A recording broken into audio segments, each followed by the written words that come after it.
Nós estamos tratando sobre as grandes obras do pensamento político. Tratamos sobre a República de Platão. Tratamos sobre a Ética Nicômaco de Aristóteles. Tratamos sobre a Política de Aristóteles. Tratamos sobre o Príncipe de Maquiavel. Tratamos sobre o Leviatã de Thomas Hobbes. Tratamos sobre o segundo tratado do governo civil de John Locke. Tratamos sobre o contrato social de Jean-Jacques Rousseau. E ainda falamos sobre o discurso sobre a origem da desigualdade entre os homens. Depois de tantas obras que tratam de política, nós vamos dar uma pausa e você vai me entender para tratar de duas obras, de dois pensadores, que são fundamentais para a sociedade contemporânea, mas são pensadores que, principalmente, são pensadores morais. Bom, eu estou falando de, um lado, uma teoria chamada teoria consequencialista, e ela é mais conhecida pelo nome de teoria utilitarista. Então aqui nós vamos tratar agora sobre a teoria utilitarista. E aqui nós temos Jeremy Bentham, principalmente, mas nós vamos falar um pouco também do Stuart Mill, John Stuart Mill, principalmente do John Stuart Mill, aliás. E do outro lado, o segundo pensador, vamos dizer assim, nós vamos falar da ética deontológica, nós vamos falar da ética kantiana. Nós vamos ter um outro vídeo para falar sobre Kant. E sobre Kant nós vamos falar da obra Fundamentação da Metafísica dos Costumes. Eu sei. Existem muitos vídeos por aí que mostram como se Kant fosse o pensador mais difícil da filosofia. De fato, Kant não é fácil, mas é como andar de bicicleta. Depois que você aprendeu a dar os passos, não tem como se enganar, não tem como sair, não tem como deixar de pensar daquela forma. Você deve estar pensando, mas como é que diz uma coisa dessa sobre Kant? Bom, eu estou dizendo isso sobre Kant porque nesse autor aqui, ó, Jean-Pierre Lefebvre, ele usa o exemplo da bicicleta para falar sobre Hegel, no livro Hegel e a Sociedade. Nós vamos falar sobre Hegel, mas vai ser depois de Kant. Então vai ter tempo para agora nós falarmos calmamente sobre o utilitarismo. Mas eu quero dar umas dicas antes. Porque se vamos falar do utilitarismo de Stuart Mill, de um lado, e vamos falar do outro lado da ética de Kant, ou seja, se nós vamos parar agora para tratar nessas duas aulas, nessa de hoje e na próxima, sobre ética, então eu gostaria de pensar com você o seguinte: precisamos de indicações de obras que tratem sobre ética, de uma forma geral. E eu trouxe aqui 3 boas obras para você começar a montar a sua biblioteca para tratar sobre ética, ética de uma perspectiva filosófica. O primeiro livro é do Antônio Marchione, da editora Vozes, e o livro é A Ética, a Arte do Bom. Um livro muito bom, por quê? Porque é um manual que trata desde a ética antiga, Platão, Sócrates, Aristóteles, passando pelos medievais, pelos modernos e contemporâneos, mas ele vai tratar da origem dessas correntes e da seiva, do que impulsiona cada corrente. Tem uma coisa fascinante que eu gosto muito nesse livro, é porque ele sempre vai tratar, por exemplo, a respeito das motivações religiosas. Em muitas obras sobre ética, a questão da religião é deixada de fora. E nesse livro, ele faz uma grande reflexão a respeito da religião como uma fonte para a moralidade. Então fica aqui a dica, Ética, a Arte do Bom, do Antônio Marchione, um livro excelente. Dificuldade de leitura? Não tem dificuldade. Uma leitura fácil, organizada e sistemática.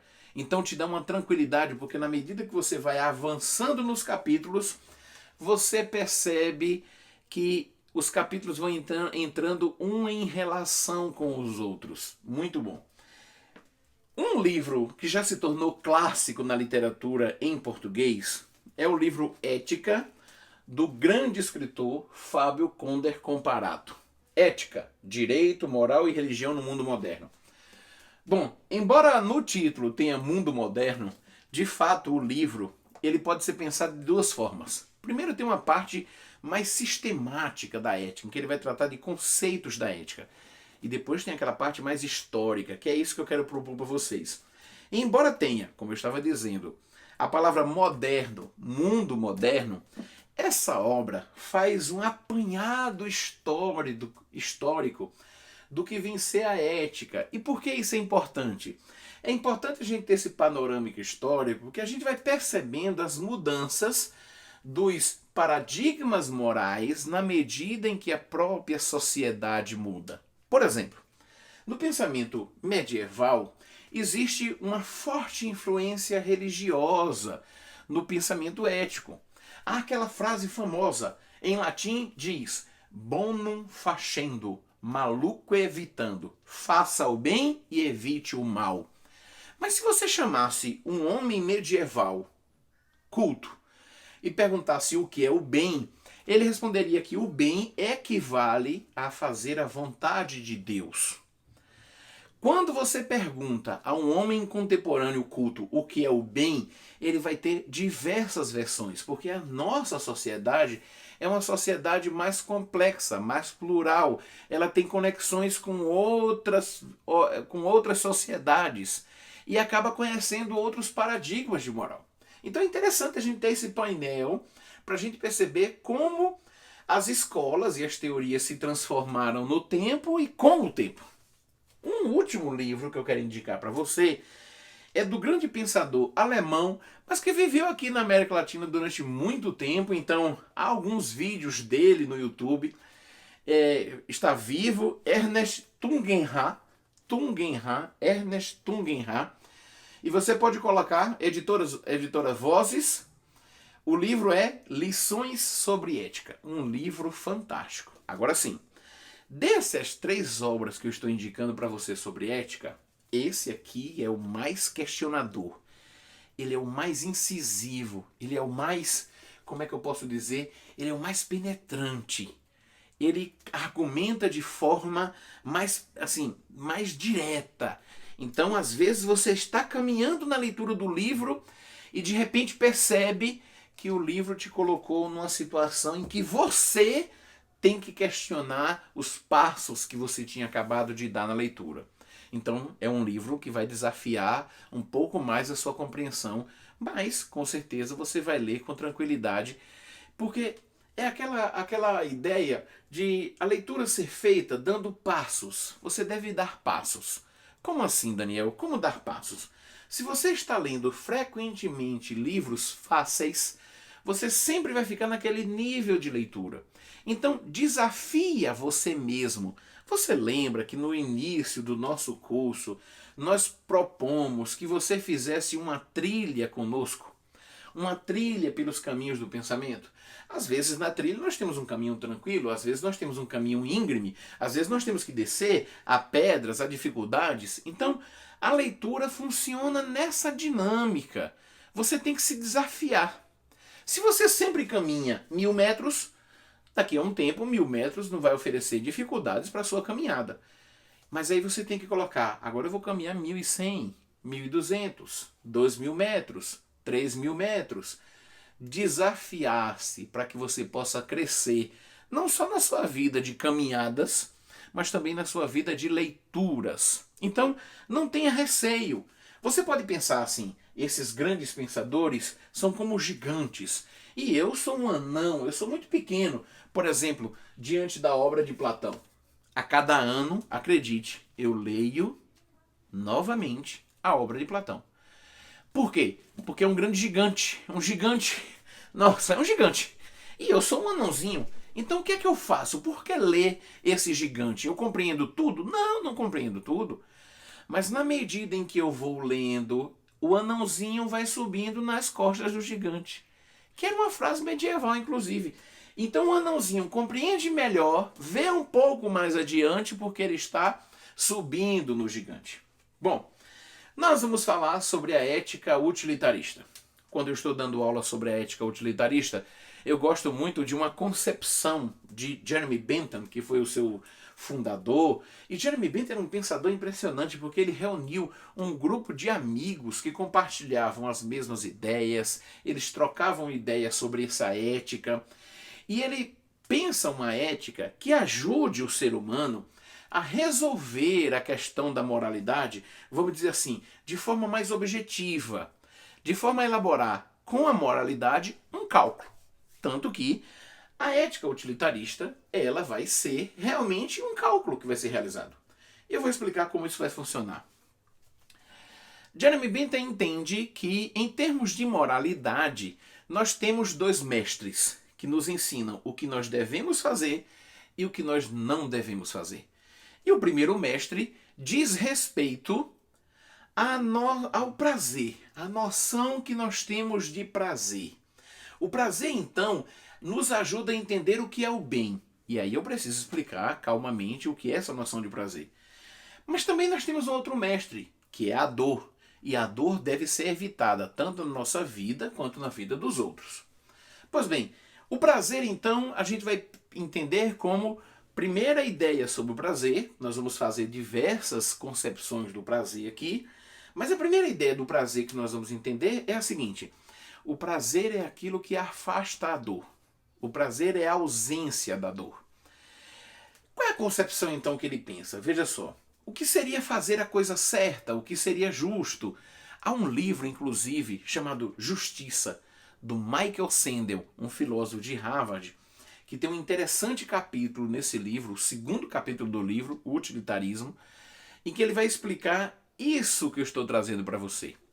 Então, Michael Sandel diz assim: olha, o prazer vai ser o mestre da moral para o utilitarista. Vamos entender um pouco mais. Nós poderíamos pensar assim: qual deveria ser a ação moral? Qual deveria ser a ação justa?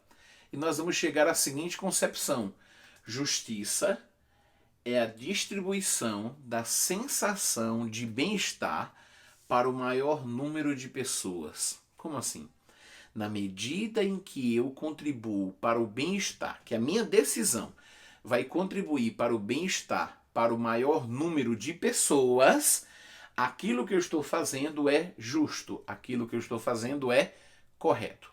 Pois bem, vamos analisar um pouco agora sobre essa situação aqui, porque vale a pena a gente conhecer um pouco mais sobre o utilitarismo. Jeremy Bentham, como eu disse, é um pensador especial, uma personalidade atraente. Ele vai trazer para si grandes pensadores com quem ele vai discutir a sua ética, que vai ser chamada, no primeiro momento, de ética consequencialista. E por que ele pensa essa ética consequencialista? Veja só. Primeira questão é, precisamos entender, segundo Jeremy Bentham, que o mais importante é justamente superar esse individualismo e chegar a uma concepção da ética mais coletivista. A minha decisão tem que contribuir para uma consequência boa, aprazível, de bem-estar para o maior número de pessoas. Então, com isso, ele está de olho na consequência da ação. Jeremy Bentham também está de olho na ideia de que essa consequência boa tem que atingir o maior número de pessoas. Ora, evidentemente, você vai fazer uma objeção dizendo que essa decisão vai acabar prejudicando alguém. Mas veja, o que Jeremy Bentham está dizendo é o seguinte: se você tem que tomar uma decisão, e se nessa decisão não tem formas de alguém não se machucar, então tome a decisão em que o menor número de pessoas se machuque. Tome a decisão em que a sensação de bem-estar seja distribuída para o maior número de pessoas. Então nós temos duas questões a considerar aqui. Primeiro, nós temos a ideia da consequência. Ele está pensando, escolha aquela opção que trará uma consequência melhor para o maior número de pessoas. Pense nessa consequência. Por isso é uma ética consequencialista. Finalmente, o que ele propõe é o seguinte: escolha essa decisão pensando no maior número de pessoas. Então você não pode dizer que o utilitarista ele é um individualista. Não. O utilitarista ele está preocupado em distribuir essa sensação de bem-estar para o maior número de pessoas. Mas aí nós temos as objeções. E as objeções não são poucas. Kant mesmo vai dizer que se o prazer e o desprazer, veja essa objeção que é muito séria, se o prazer e o desprazer são nossos mestres, nós não precisaríamos usar a razão e nós poderíamos nos comportar como porcos, porque os porcos agem em função única e exclusivamente do prazer. Então, durante muito tempo, a ética utilitarista ficou sendo conhecida como ética dos porcos, porque ela agiria em função do prazer. Essa é uma objeção séria. Uma outra objeção, já no tempo de Jeremy Bentham, é que o utilitarismo não tem um repertório conceitual para dar conta dos problemas da sociedade contemporânea. O que significa isso? Vamos pegar a palavra prazer. A palavra prazer é fundamental para nós compreendermos a estratégia do utilitarismo. Porque o utilitarismo ele vai ser a distribuição do prazer, a distribuição da sensação de bem-estar para o maior número de pessoas. Isso nós sabemos. Mas que prazer? Todas as pessoas escolheriam o mesmo prazer?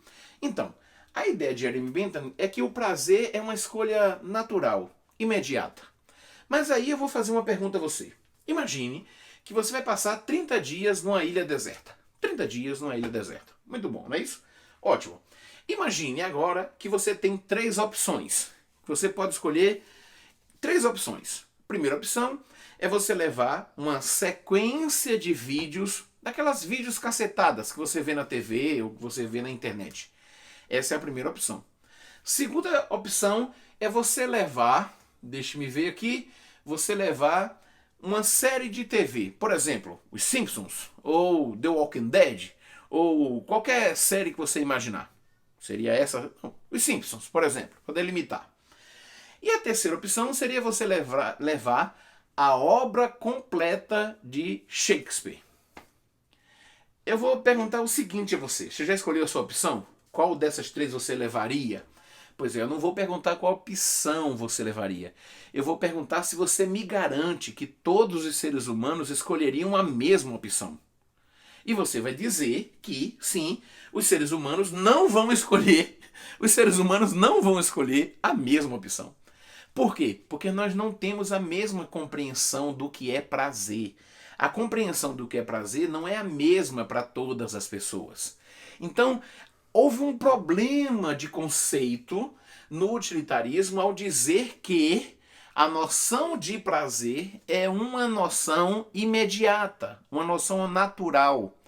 Surge então um grande pensador, e o livro que ele vai tratar sobre isso é esse aqui, é o foco das nossas atenções, John Stuart Mill. Você está vendo, o livro é muito pequeno.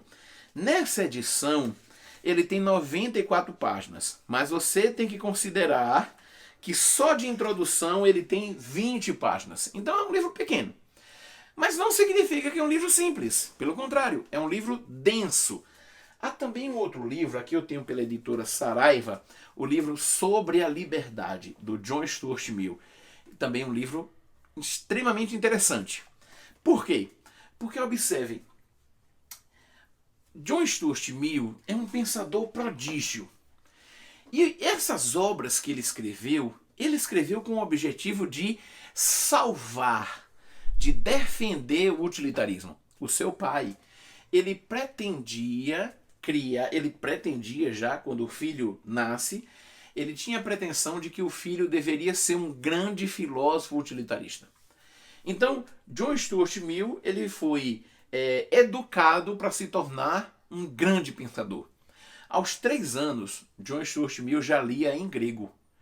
E aos 7 anos, ele já lia a obra de Platão em grego.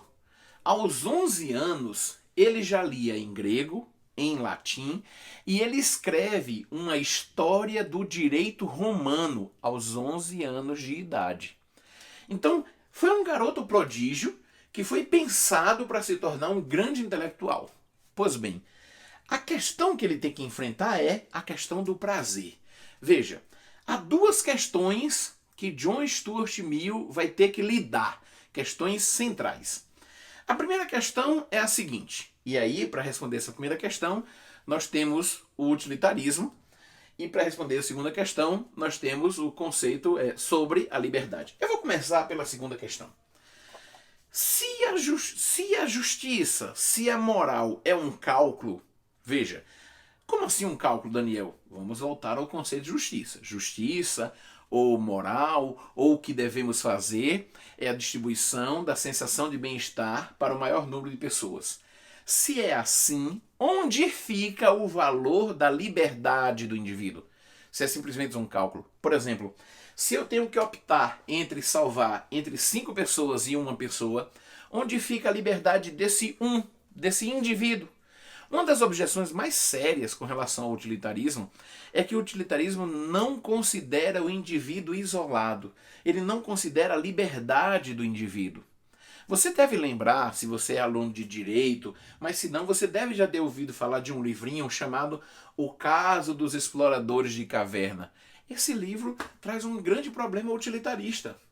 Você deve lembrar, por exemplo, de um caso que aconteceu com uma embarcação inglesa no século XIX chamado Mignonette, em que 3 tripulantes, mais um jovem, o navio naufraga, eles estão em alto mar, longe da costa, e então eles chegam à decisão de que um deve morrer para que os outros sobrevivam.